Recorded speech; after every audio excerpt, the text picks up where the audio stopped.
রংপুরে এতিম শিক্ষার্থীদের নিয়ে চ্যানেল এস টেলিভিশনের ইফতার ও দোয়া মাহফিল অনুষ্ঠিত। আসসালামু আলাইকুম। এমকে টেলিভিশনের নিয়মিত সংবাদে আপনাদের স্বাগত জানাচ্ছি আমি শারমিন মিনা।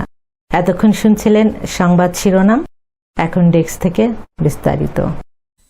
রংপুরে চ্যানেল এস টেলিভিশনের উদ্যোগে এতিম শিক্ষার্থীদের নিয়ে ইফতার ও দোয়া মাহফিল অনুষ্ঠিত হয়েছে। পীরগঞ্জ উপজেলার ফরিদপুর হাফিজিয়া মাদ্রাসায় ১৬ রমজান এ ইফতার ও দোয়া মাহফিলের আয়োজন করা হয়। মাদ্রাসার মহতামিম আলহাজ ইনামুল হকের সহযোগিতায় এবং চ্যানেল এস টেলিভিশনের জেলা প্রতিনিধি মোহাম্মদ রবিউল ইসলামের উদ্যোগে অনুষ্ঠানের আয়োজন করা হয়। ইফতার মাহফিলে মাদ্রাসার আবাসী শিক্ষার্থী, শিক্ষক ও এলাকার গণ্যমান্য ব্যক্তিরা উপস্থিত ছিলেন। অনুষ্ঠানে প্রায় ৩ শতাধিক এতিম শিক্ষার্থী অংশগ্রহণ করে। এই সময় মরহুম সাংবাদিক শিবলি সাদিকের রুহের মাগফিরাত কামনা করা হয়। পাশাপাশি চ্যানেল এস টেলিভিশনের কর্তৃপক্ষের দীর্ঘায়ু ও সফলতা কামনায় বিশেষ দোয়া পরিচালনা করা হয়। পরে দেশ, জাতি ও সমগ্র মুসলিম উম্মার কল্যাণ কামনা করে মোনাজাত করা হয়। অনুষ্ঠানে এতিম শিক্ষার্থীদের সঙ্গে ইফতার ভাগাভাগি করে নেয় উপস্থিত সবাই সন্তোষ প্রকাশ করেন।